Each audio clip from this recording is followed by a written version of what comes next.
Mapayapang araw sa inyong lahat.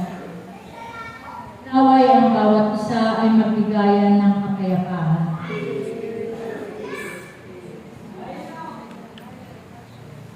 Ako ito, aking mga anak, ang inyong mahal na anak, na muli ay naririto sa inyong harapan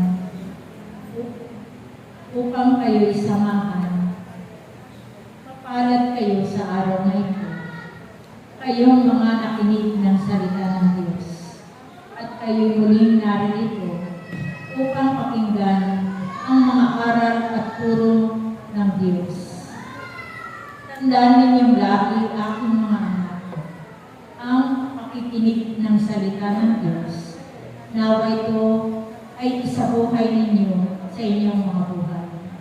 Kaya paulit-ulit ng mga naririnig niyong mga mensahe ng Diyos, sapagkat ang nais niya ay palaging tumimo sa inyong mga puso ang kanyang mga aral at turo, upang hindi kayo maligaw.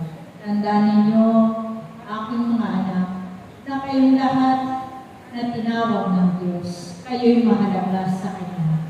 Ang nais niya, kayo ay makasama niya sa Kanyang kaharian. Kaya mapalad kayo, sapagkat ang Kanyang mga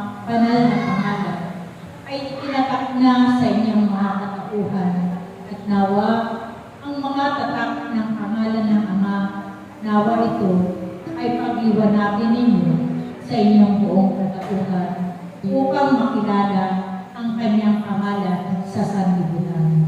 Kaya kayo na narito, magpatuloy lang kayo, ipagkatiwala ninyo ang inyong buhay sa Diyos, at huwag kayong hihinto sa pananalangin ng aking banal na Santo Rosario, sapagkat marami pang kaganapan na mangyayari sa mundong ito. Batid ninyong lahat ang nagaganap sa mga iba't ibang bansa na may kaguluhan. Kaya sasama-sama ninyong panalangin, ito ay biring din ng Diyos. At palaging manalangin kayong palagi, huwag kayong hihinto sa inyong panalangin, sapagkat dito sa inyong bansa ay may parating din na mga bagyo. Sasama-sama ninyong panalangin, naway ililinis ng Diyos ang mga bagyo dito sa inyong bayan. Kaya tandaan ninyo, ang sama-samang panalangin, ito ay piling din ng Diyos. Kaya tandaan ninyo, aking mga anak, maglingkod kayo hanggang wakas ng inyong mga buhay.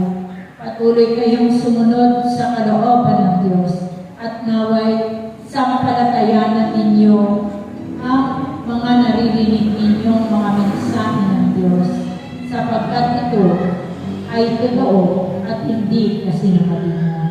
Kaya tandaan ninyo, aking mga anak, kung sino man sa inyo ang nagkukulang ng pag-ibig, kayo'y humingi sa Diyos, sapagkat ang Diyos ay pantay-pantay ang pagtingin niya sa lahat ng kanyang mga nilikha sa sanlibutan ito.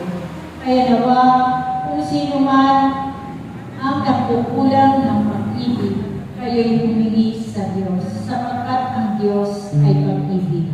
Kaya tandaan ninyo, aking mga anak, ang lahat ng mga naririnig ninyong mga mensahe, nawa ito ay isabuhay ninyo sa inyong mga buhay.